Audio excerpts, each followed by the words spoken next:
Hello, my name is Joann Benjamin. I'm a physical therapist and a classifier in the US for USEF and internationally with FEI.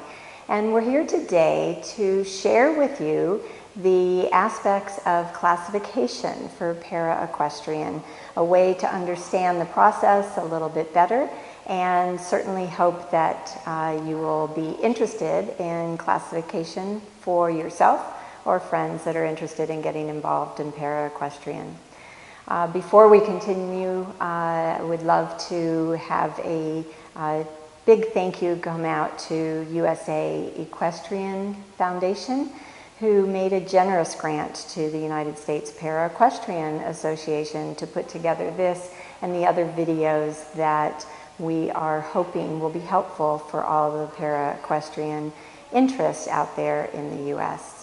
So, without further ado, I'd like to explain to you a little bit about parasport in general. Parasport encompasses all sports, including equestrian, for athletes with a permanent, measurable, either physical or visual impairment. The eligibility criteria for the athletes participating is determined by the International Paralympic Committee. In parasport, as I said, it includes para-equestrian, and that is aspects of para-driving, carriage driving, and para-dressage. The word para is sometimes a bit confusing, and here we very much mean that para-equestrian is parallel. So para-dressage is the equivalent of dressage that is targeted for those who are able-bodied, and it is a parallel sport equal in pretty much every way for our para-equestrian participants. This slide is just a bit complex, if anything, to illustrate the fact that here in the US, USEF is very much beholden to the rules and the policies of the larger organizations that govern para-equestrian sport internationally. So at the top is the International Paralympic Committee, which is responsible for all rules regarding classification and eligibility criteria, again, for all sports, including equestrian. The FEI, the International Organization for Equestrian Sport, adopts the rules from IPC and has taken on and developed the classification process for international para-dressage and para-driving. The USEF, as the national governing body that is associated with FEI, has also adopted that exact same classification system from the FEI so that there are parallels and an easy way for athletes to transition between USEF and FEI regarding all the rules for classification. You'll see off to the side is the United States Olympic and Paralympic Committee, and they govern all sports within the US, particularly those that are Paralympic sports, and they also have a governing stance regarding classification, again, within the United States. So, what is classification? It's simply a grouping of athletes into grades according to how much of their physical or visual impairment impacts their ability to participate in the sport, whether that's basketball or diving or equestrian. Classification is a condition for all para sports. Now, para-equestrian specifically is the use of classification to determine several aspects for the athlete. First of all, The classification system determines the athlete's grade within paradressage. There's 5 grades. And it helps to determine with whom the athlete will compete. So similar levels of impairment will find those athletes competing against each other within a specific grade. That also dictates what tests they're going to ride within dressage. There's 5 sets of dressage tests. And it also determines what compensating aids or what particular specific rules there might be for performance within the competition arena. Classification is very much a means to fair competition. This whole system is developed in order to make a level playing field for a wide variety of athletes who come to the sport with also a wide variety of impairments or disabilities. So you can see here the depiction of 5 different grades within dressage. Grade 1 tends to be those athletes with a more involved level of impairment or functional limitation. Those athletes will ride tests that encompass a walk-only skill level. Grade 2 is slightly less impairment. It is the athlete with significant impairment in 2 or more limbs and the trunk, and their tests include a significant amount of walk and some trot that's involved. Grade 3 is a moderate amount of impairment in both legs or hemiplegia. There's a variety of different diagnostic categories that might fit into the grade 3, and those athletes are asked to do walk and trot tests with a little bit more trot involved than the grade 2 tests. As we move to the grade 4, the amount of impairment is a little less than in the first 3 grades, and these athletes have tests that encompass the walk, trot, and canter movements and some lateral work.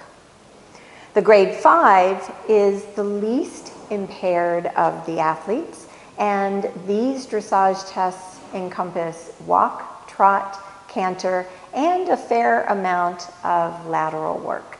So as you can see, the tests reflect the functional abilities of the athletes, and the expectant interest is that the athlete will be riding at what should be their maximal capability or best ability to perform those particular skills.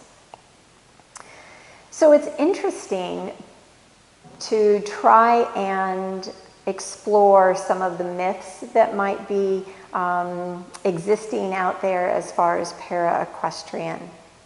So the grades very much reflect functional ability of the athletes.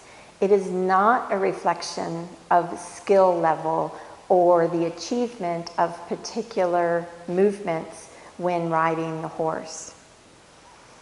The grades are not equivalent to the levels that you might be familiar with within dressage.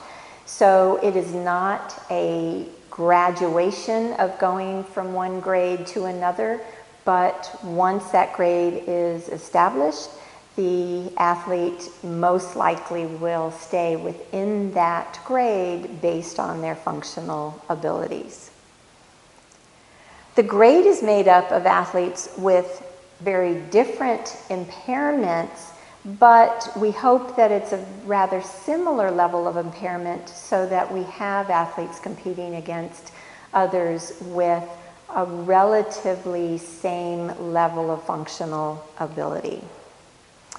There is no hierarchy of grades. So the grade 1s are not better than the grade 5s. The grade 4s are not better than the grade 3s, but each one stands alone. for the athletes that are participating and for the competition that they participate in. And as I said earlier, the test that an athlete rides within their grades should reflect what they are capable of given their functional impairment and where they would be expected to excel given the skills that are asked of them within a specific test. So a quick rundown of who the classifiers are. Within the US, they are physical, occupational therapists, or physicians who are competent in doing physical evaluations of the athletes. The classification examination very much resembles a physical therapy or occupational therapy evaluation. The classifier is a USEF member, and they have an understanding of equestrian sport and the biomechanics of human-horse activities. And most importantly is they have had successful completion of the USEF classifier training and have been mentored in order to perform the duties of classification.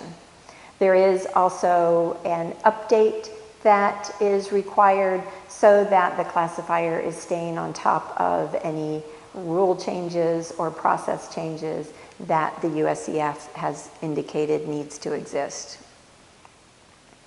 So the process of the athlete coming into para-equestrian in order to get classified, there are several steps. The first of which is the eligibility criteria. The second is their application in order to go through the process for classification, the scheduling of the classification, the testing process itself, and the observation. So let's take a look at some of these steps in a little bit more detail so that hopefully you gain a better understanding of how to get classified. First off is eligibility. The eligibility criteria is mandated by the International Paralympic Committee and the FEI, and it has been chosen to be followed by USEF so that we are consistent with those classification processes, and it makes it simpler for athletes to move from a national classification, which is through USEF, to an international classification through FEI.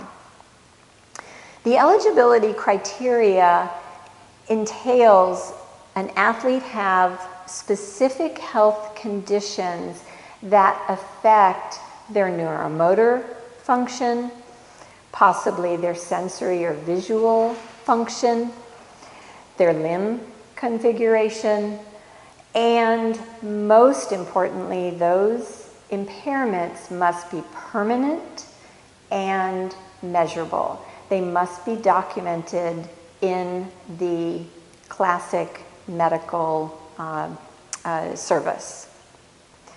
There are many disabling impairments that a person might have as a primary condition, but they may not be included as eligible within para-equestrian.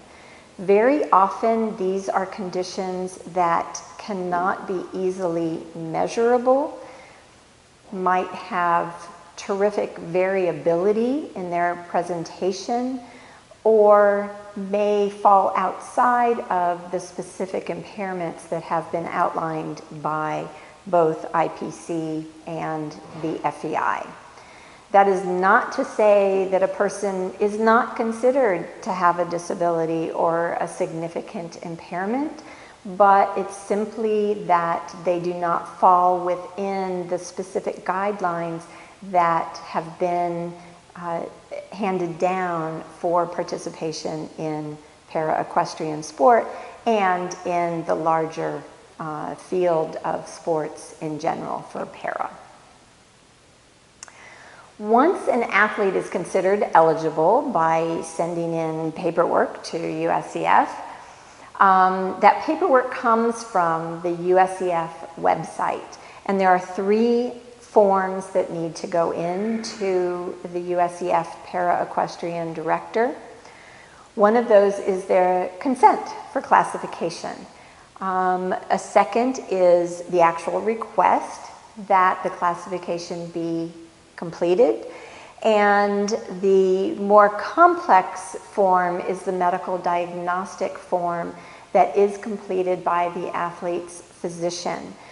That is a form that indicates what the diagnosis is, whether or not it is permanent, and what measures have been made in order to confirm the diagnosis. So very often that medical diagnostic form will be accompanied by written test results from previous hospitalizations or previous medical reports that are submitted to the USCF for review by the classifiers to assure that that athlete is in fact eligible and to start to give an idea about what is the impairments or the diagnosis that the athlete is dealing with.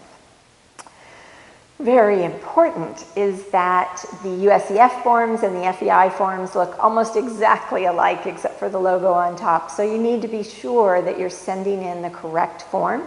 The one with the USCF logo goes into the USCF office, and that all those forms go to our para director, Laureen Johnson, at USCF with all of the supporting medical information that needs to be submitted. If the information submitted is not complete or not sufficient, the athlete will be asked to supply additional information, and we try and make that as specific as we can.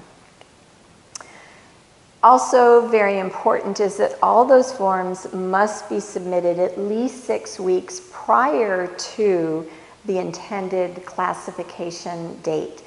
That is because if we do need additional information or we need to communicate with either the athlete or the doctor, it gives us plenty of time to get that turnaround. There are several ways, or places I should say, to become classified, places where you can attend to get the classification completed, and those are increasing in numbers all the time.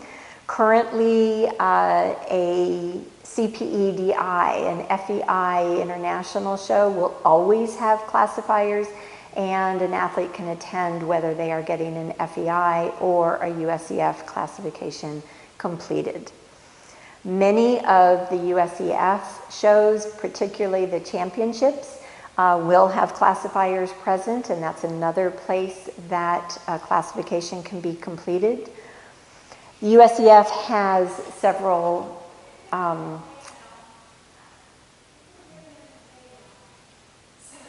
centers of excellence. Excuse me, let's try that sentence again.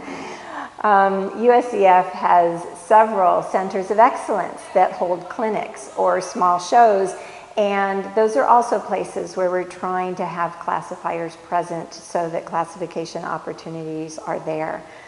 What we'd like for you to do is submit an interest for classification to the USCF office. If we know of events coming up, we can let you know that. It's often posted on either the USCF or USPEA websites, or sometimes we can make arrangements for a grouping of athletes who are interested in classification to have that classification completed. So once the forms are in, the classification is scheduled, becomes the actual classification process, the hands-on event. What the classifier is looking at is the athlete's basic health and physical status. They've had a chance to see all that paperwork coming in, but then seeing in person what that athlete is able to do functionally. And there are some things that will be looked at specifically, such as the athlete's range of motion, if there's any restrictions or any difficulties with that, their strength, their power, done with manual muscle testing that the therapists and the physicians all have been trained and use on a daily basis. Coordination testing for whether it's their arms or their legs or the way that they move around, and their balance. All of those different tests are done with a very specific lens in terms of how those functions might need to be used when riding, or in the case of carriage driving, driving a horse. So that evaluation is done with those positions and with those movements in mind. When you are attempting to show up at a classification, let's try that again. I don't know why you'd want to attempt to show up. Okay. So when you are planning to attend a classification, the classifiers are going to ask that you dress comfortably, something that you can move around easily in. Very often riding attire is the perfect thing to wear, but it's not essential. We ask that you bring any of your personal equipment that you might use when you ride. So for instance, if you have an amputation and you ride with your prosthetic, bring those along. If you have specific adaptive equipment, bring that along so that when the discussion about compensating aids is begun during the classification process, you can examine those pieces of equipment more thoroughly. You're welcome to bring another person with you. That might be an aid to help you in mobility. It might be your trainer or your coach. It might be a translator if English is not your primary language. Anybody that you feel might be helpful to be really successful during the classification testing. And we ask that you come well rested, ready to go, just in a similar situation as you would have getting ready to go into the show pen, so that you are able to do your best and put forth your best effort during the classification process. That actually includes any medications that you would normally take before you ride, or medications that you might not take, and we would ask that you stay away from those prior to your classification. So essentially simulating the condition that you might be in prior to going into a show situation. During the classification, after all of that testing is completed, you'll have a discussion with the classifier on what compensating aids that you're interested in using while you are riding and competing. And those compensating aids would be accommodations to your dress, accommodations to your tack, or specific performance rules that might be accommodated for you to compensate for any functional loss that you have. The idea with compensating aids is to help level the playing field even more so that you have the ability to perform at your best, making up for any loss that you might have because of your impairments. A great example of that might be the need for an athlete with paraplegia, the inability to voluntarily move their legs below the waist, for instance, might be granted a compensating aid of using 2 whips to substitute for their inability to use their legs to cue the horse. So compensating aids we'll talk about in a little bit more detail here. There are lots of resources online for you.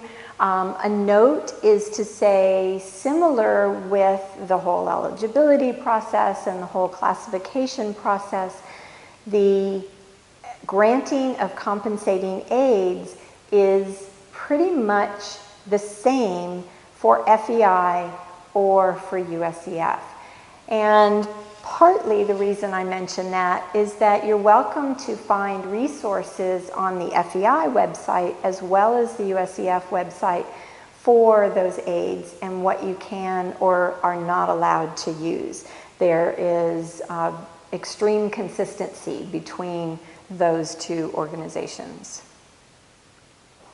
So, compensating aids are adaptive equipment, modifications to dress, or modifications to performance. And based on the results of your classification, the profile or the grade that is determined by the classifier, that will help determine what compensating aids might be granted or what compensating aids might not be allowed. Very much your coach or your trainer might be involved in this step. It takes a team to decide how to make the most successful ride happen, and very often they have the expertise not only with what the horse is able to tolerate or might need, but also with your particular riding abilities and what aids might be advantageous. Once those aids are determined that are appropriate for you, they will be listed on the master list on the USEF website, and they will also be listed on the dispensation certificate so that that information is shared when you enter a show. The aids get a little bit complicated, and so we'll try and break that down for you a little bit here. There's 3 basic types of aids. There's standard aids that any paraequestrian in any grade can use. And that is without question and doesn't even really need to be discussed with the classifier other than as an educational process so that you know what those aids are. There are profile or grade specific aids, and these are aids that are approved based on what grade you are in or what profile you've been assigned.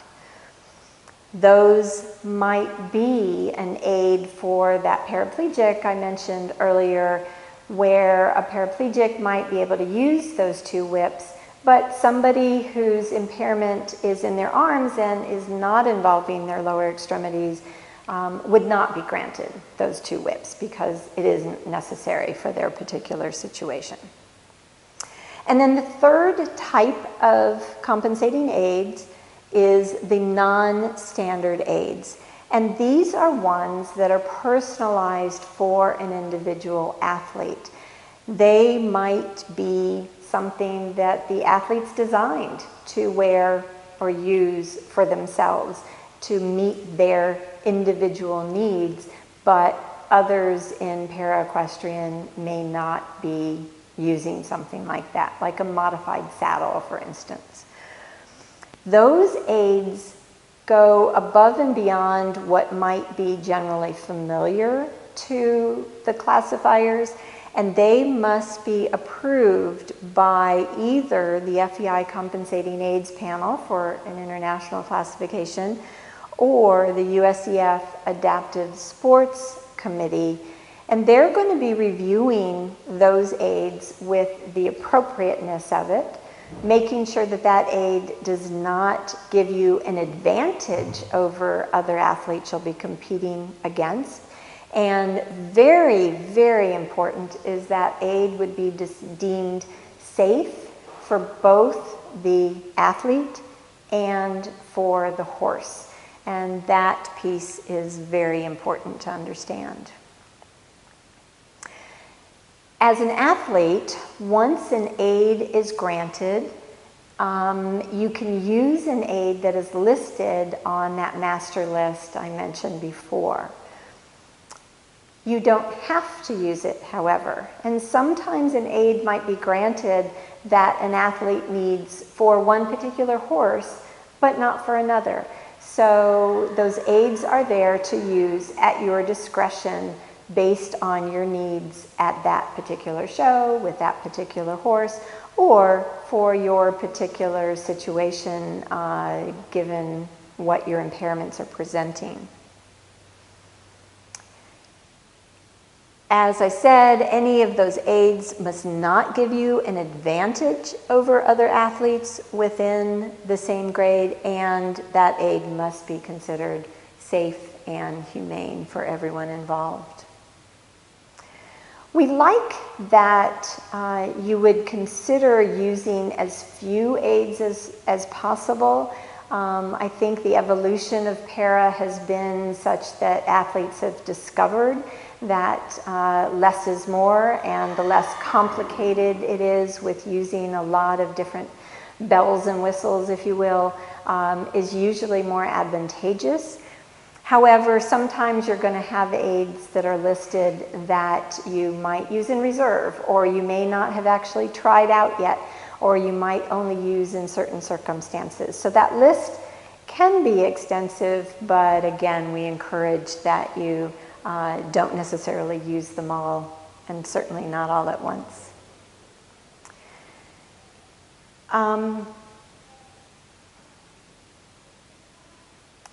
Also very important is that you apply to the Adaptive Sports Committee for those non-standard aids, or to have additional standard or profile-specific aids added to your dispensation 2 weeks or more before a specific event, so that USEF has time to process that and make sure that all is in order before you enter the show. So we'll just go through very quickly some of the standard aids that, again, any para athlete can use. That could be choosing to do a sitting or rising trot. That can be using any kind of saddle. If you're riding dressage, you don't have to use a dressage saddle, but you could use a side saddle or an Australian stock saddle.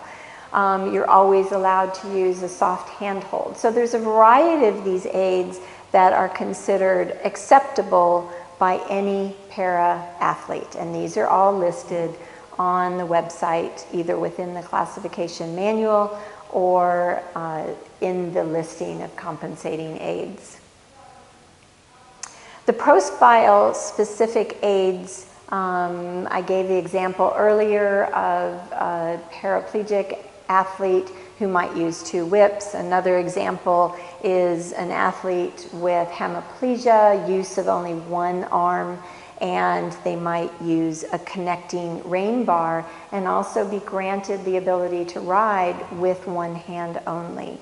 So those are things that would be specific to that particular diagnosis. It is profile specific type of aid.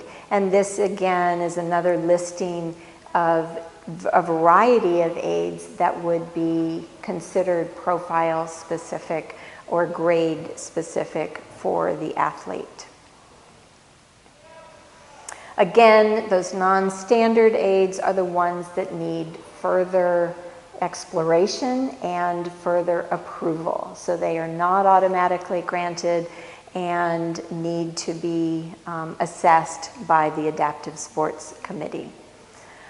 Some examples of that might be particular straps or Velcros to secure a whip if holding onto a whip with a regular hand grip is not accessible. A modified saddle, use of straps across the thighs. There's again a variety of these aids that might be seen. So just to have an opportunity to see a few photos and get some ideas of aids, are 2 saddles here that have been adapted and are perfectly legal for para-equestrian and para-dressage. Some different types of looped reins for somebody who has difficulty in holding onto reins or manipulating the reins. That connecting rein bar, somebody who's only able to use 1 arm to control their horse. With USEF and USDF The para-athletes very often will ride within the USCF competitions, whether in recognized shows or at the local or national level. And there's one area where the compensating aids granted for para does not equate within the USCF competition world, and that is in the use of a double bridle. So as you can see here, if you are a para dressage athlete and you have a classification along with the granting of compensating aids, if you are riding any type of para test, you can use a double bridle. If you are showing within USCF or USDF sanctioned shows, you must follow the rules for the ability to use a double bridle as stated in their rules, despite having a compensating aid or ability to use a double bridle in para. So if you are competing at training first or second level, you may not use the double bridle. That is pretty much the only discrepancy between all of those organizations and the types of shows that you would be participating in, but it is something to be very much aware of. Always check the rules. Always make sure that you're following them. Within para, there are some ways to make use of a double bridle that's a little bit more accessible for somebody with difficulty with their hands or upper extremity control. And this joined rein, which brings the two reins of the double bridle in merging into one so that the athlete doesn't have quite so much to hold on to. The thigh strap, in this case for an athlete with an above knee amputation, the thigh strap helping to stabilize, that is a profile specific aid, would not be granted to somebody who does not have any impairment in their legs. A quick reminder as well, there are a lot of the aids that use Velcro, and there are very specific rules in terms of the total amount and the location amount of Velcro that can be used.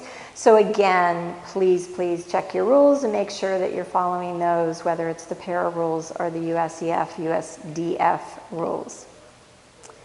Different ways of helping to secure a foot into a stirrup, with rubber bands, with covered stirrups, with a strap securing the stirrup to the girth, and a wedge stirrup. Again, this one is a non-standard aid, one that would need to be approved, as is this leg bucket, which is also a non-standard aid and would need to be approved by the Adaptive Sports Committee. A strap, again, going from the stirrup iron to the girth.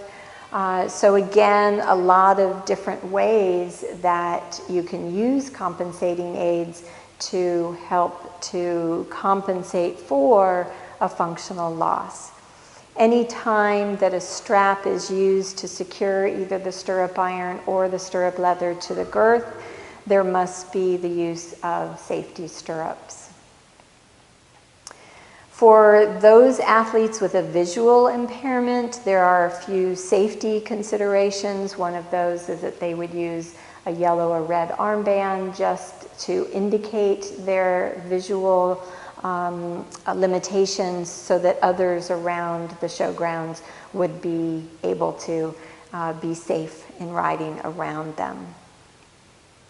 So riding attire can be modified if putting on tall boots or accommodating to them because of a foot or an ankle deformity, something along those lines. Those can be requested. Not using gloves or modifying gloves are there. Any straps used to control body parts. Anything that is used as an orthotic, a prosthetic, or a support that is seen by the stewards or by the judges needs to be listed as a compensating aid. A back brace, something that fits under the show jacket, a wrist splint that doesn't show, those kinds of things do not need to be listed. Modifications to performance, being able to salute with the head only is a safety issue. Some athletes are only able to ride with one hand. Becoming oriented to the arena from inside for those with a visual impairment, and use of voice in moderation for those in grades 1, 2, or 3. There are a number of compensating aids for those with visual loss, and some of those are outlined here. So again, those athletes really need to be familiar with the rules. For athletes with memory or cognitive impairments, these are athletes where their health condition made them eligible from a different impairment. For example, somebody with a traumatic brain injury might be eligible with a memory or cognitive impairment that's secondary. So in other words, if the cognitive impairment is a primary impairment, something like a learning disability or intellectual challenge, those individuals would not be considered eligible because of that being their primary impairment. But in order to compensate for a secondary cognitive issue, a commander might be granted, and this is a person who would actually read the test and assist that athlete through the steps of their dressage test. In order to get a commander granted as a compensating aid, there are specific memory tests that absolutely need to be completed, and that's submitted to the Adaptive Sports Committee to show what types of memory impairment there is, how it affects the individual functionally, and whether or not it is considered a permanent disability. For a hearing loss, again, if that is the primary or only issue, that athlete would not be considered eligible. However, if there is a deafness or hardness of hearing of an athlete who is otherwise eligible for a different health condition, they can be granted a compensating aid to accommodate their loss of hearing. And that very often is a radio communication, and there's specific rules that are associated with the use of that. So just wanted to indicate again another resource for you in the FEI Manual for Classifiers, which is easily accessible on either the FEI or the USCF website. There's a page that indicates all of the profiles along the left side and what grades that relates to, and what standard aids are allowed, what profile-specific aids are allowed, and it helps to bring it all together into one neat chart. So, next steps.